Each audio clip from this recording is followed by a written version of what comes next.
जैन बेटा, class 9th maths में हम ट्रायंगल्स कर रहे हैं और ट्रायंगल्स में हम कॉन्ग्रुएंसी ऑफ ट्रायंगल्स पढ़ रहे हैं बेटा। उसके हमने कुछ कॉन्ग्रुएंसी के प्रूफ भी किए थे, जैसे side angle side, angle side angle, angle angle side, ठीक है ना। और बेटा इससे रिलेटेड हम एक्सरसाइज कर रहे थे 7.1, ठीक है। तो इसके कुछ क्वेश्चन जो हैं बढ़िया इंपॉर्टेंट क्वेश्चंस हैं, आज हम इन्हें डिस्कस करेंगे और फिर ये एक्सरसाइज हमारी कंप्लीट हो जाएगी आज, ठीक है बेटा। समझिएगा क्या है। ये एक फिगर आप देख रहे होंगे जो बनी हुई है। इस फिगर में बेटा ये एक सिंगल है, सिंगल का मतलब है ये दोनों आपस में इक्वल है, और ये डबल है, इसका मतलब है ये दोनों आपस में इक्वल है। और एक ये एंगल देख रहे होंगे इस साइड का और एक छोटा पार्ट इस साइड का, इसका मतलब है ये दोनों एंगल भी आपस में इक्वल है, ठीक है। तो क्या हो गया, ए सी जो है ए ई के इक्वल है, ए सी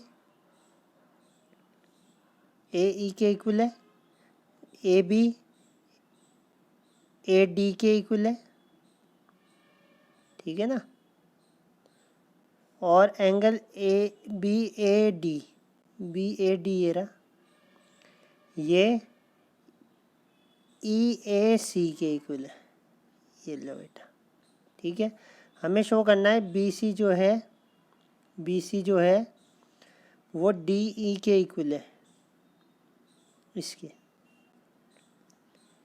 तो बेटा अगर बी सी को डी ई के इक्वल लगाना है या प्रूव करना है तो हम जो है एक ये ट्रायंगल लेंगे। ये ट्रायंगल बनाया बेटा मैंने, कौन सा ट्रायंगल है, ए बी और सी। और एक ये ट्रायंगल लो बेटा ए डी ई वाला। इन दोनों ट्रायंगल में हम कॉन्ग्रुएंसी प्रूफ करेंगे, ठीक है ना। और तब हम आराम से कह सकेंगे कि ये साइड इसके इक्वल आ गया अगर ये दोनों कॉन्ग्रुएंट हो जाएं तो।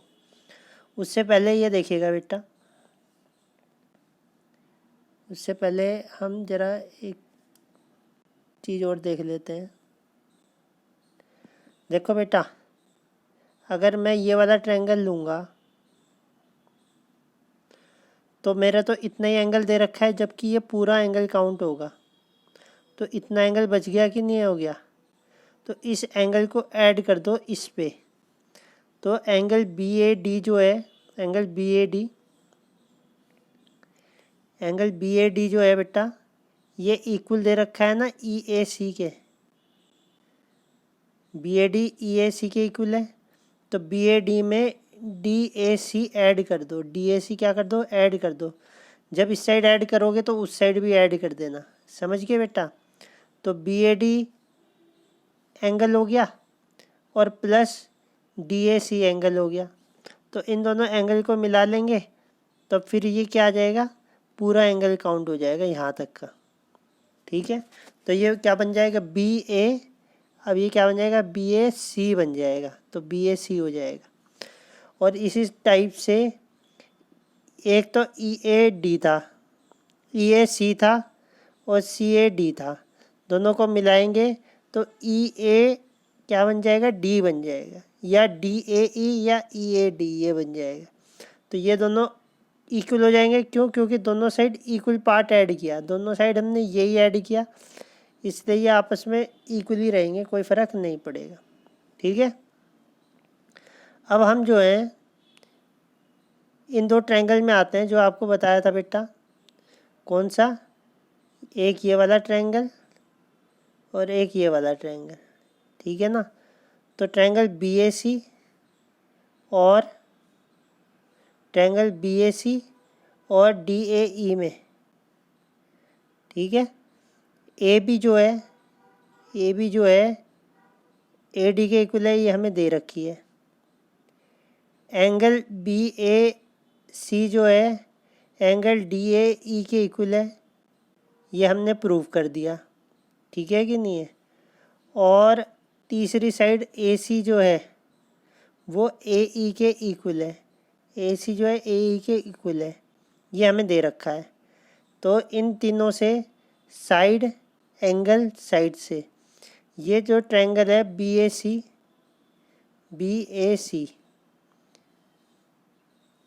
कॉन्ग्रेंट हो जाएगा किसके, DAE के। देखो बेटा लिखने का तरीका है, लिखना में गड़बड़ हो जाएगी तो सारा काम गड़बड़ हो जाएगा। अब आपका ये ट्रायंगल है ना, तो हम यहाँ से चले जहाँ पे सिंगल डैश वाला है, BA एंगल वाले की तरफ और फिर C। तो यहाँ जब D वाले से दूसरे ट्रायंगल में चलेंगे तो देखो सिंगल वाली साइड है कि नहीं है, जहाँ पे सिंगल कट है, तो D से A जाएंगे और फिर एंगल आ गया तो A से E जाएंगे, तो DAE हो जाएगा, यहाँ BAC हो जाएगा। अगर आपने इसे लिखने में गड़बड़ कर दी तो फिर सारे कहानी ख़राब हो जाएगी, ठीक है कि नहीं है। तो साइड एंगल साइड से ये दोनों कॉन्ग्रेंट हो गए। जब कॉन्ग्रेंट हो जाते हैं तो फिर कुछ भी चीज़ बताना बिल्कुल इजी रहता है। मैंने आपको पहले ही बताया था, हमें क्या बताना है, BC जो है DE के इक्वल है। तो BC जब ये वाला ट्रायंगल और ये वाला ट्रायंगल इक्वल आ गया, कॉन्ग्रेंट हो गया, तो ये वाली साइड जो है इस वाली साइड के इक्वल हो जाएगी बाय CP/CT। तो बस BC is equal to DE by CP/CT लिख देना, ये आपका प्रूव हो जाएगा इस टाइप से।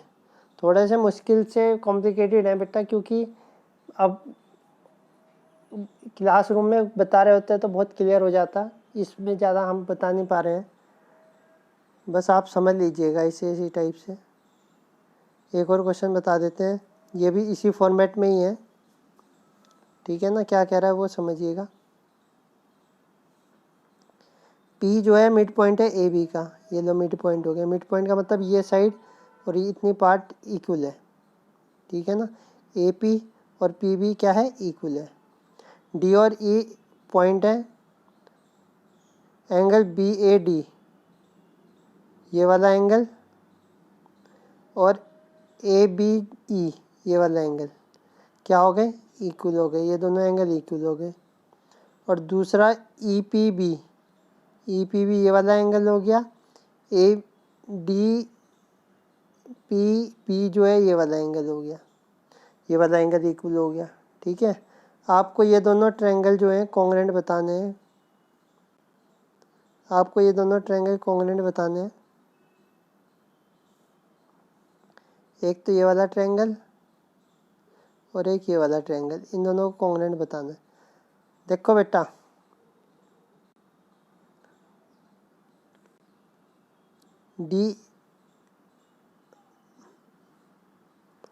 DAP, हाँ ये दोनों ट्रायंगल कॉन्ग्रेंट बताने हैं।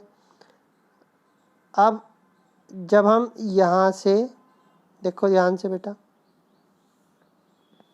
जब हम यहाँ से यहाँ तक आएंगे ट्रायंगल में, इतना एंगल तो इक्वल है, मगर एंगल तो यहाँ तक काउंट हो रहा है, तो इतना एंगल और ऐड कर देंगे, ये वाला EPD ऐड कर देंगे इसमें। और ऐसे ही बेटा जब हम ये वाला ट्रायंगल प्रूव करेंगे तो इतना एंगल तो दे रखा है, EPD जो है यहाँ पे भी ऐड कर देंगे। तो दोनों साइड एंगल में EPD या DPE ऐड करना है हमें। तो EPA ये तो दे ही रखा है, किसके इक्वल, DPB के इक्वल। ये देखो दो कट लगे हुए ना, ये इक्वल दे रखा है।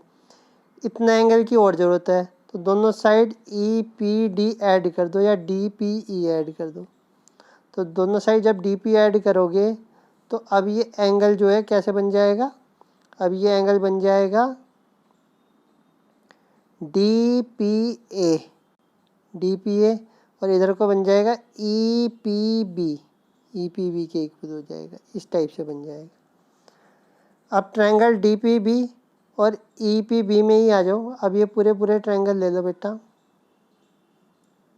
ठीक है। और इसमें क्या करना है वो देखिएगा। इसमें अब एंगल DPA वाला जो एंगल है वो EPB के इक्वल है, ये हमने प्रूव ही कर दिया। ये AP जो साइड है ये PB के इक्वल है, क्योंकि ये मिड पॉइंट है तो इक्वल पार्ट में डिवाइड हो जाएगी।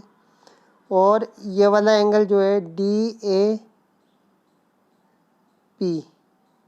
ये EBP के इक्वल हो जाएगा, EBP के इक्वल हो जाएगा। ये हमें दे रखा है। जब ये चीज़ें हमें गिवन है तो ये दोनों ट्रायंगल जो हैं, कौन सा, DAP और EBP, ये क्या हो जाएंगे, कॉन्ग्रुएंट हो जाएंगे साइड एंगल से।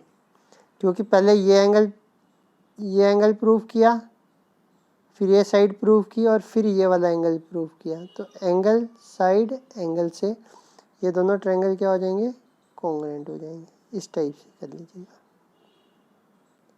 और कॉन्ग्रुएंट हो जाएंगे तो AD जो है किसके इक्वल हो जाएगी, BE के इक्वल हो जाएगी बाय CPCT। साइड तो बता ही दी थी, साइड और एंगल अगर इक्वल बताना हो तो CPCT लगा दीजिए, फिर तो आप congruent part of corresponding triangle.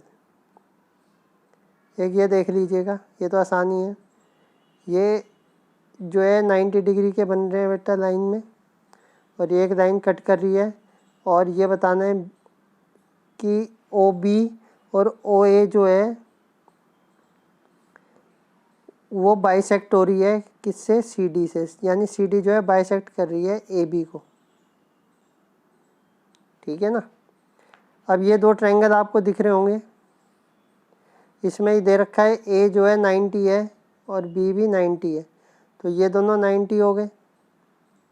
ठीक है, OBC ट्रायंगल ले लिया, OAD ले लिया। ठीक है, BOC और AOD। तो BOC एंगल, ये वाला एंगल बेटा इसके इक्वल हो जाएगा, BOC वाला किसके, AOD के, वर्टिकली ऑपोजिट एंगल से। किससे, वर्टिकली ऑपोजिट एंगल की वजह से। ठीक है, और CBO जो है 90 है, और DAO भी 90 है, तो CBO और DAO दोनों इक्वल होंगे क्योंकि ये 90 है, दूसरी बात। और BC जो है किसके इक्वल दे रखा है, AD के इक्वल दे रखा है। यहाँ पे BC किसके इक्वल दे रखा है, AD के इक्वल दे रखा है। तो ट्रायंगल BOC और AOD क्या हो जाएंगे, कॉन्ग्रुएंट हो जाएंगे। किससे, एंगल था, दूसरा भी एंगल था, तीसरी साइड थी, एंगल साइड से। तो एंगल साइड से दोनों क्या हो गए, कॉन्ग्रुएंट हो गए तो साइड इक्वल हो जाएंगी। तो OA जो है OB के इक्वल हो जाएगी, या BO AO के इक्वल हो जाएगी CPCT से। इक्वल कब होगी, जब ये इसे बाइसेक्ट कर रहा होगा, तो CD जो है बाइसेक्ट करेगी किसको, AB को। ये प्रूफ करके दिखाना था। तो इस टाइप से आप लोग कर लीजिएगा इसे। ठीक है, अभी के लिए इतना ही है, कल से नई चीज़ें बताएंगे और ट्रायंगल में, और आगे के प्रूफ हैं हमारे पास। अभी तक के लिए इतना ही। जय हिंद बेटा।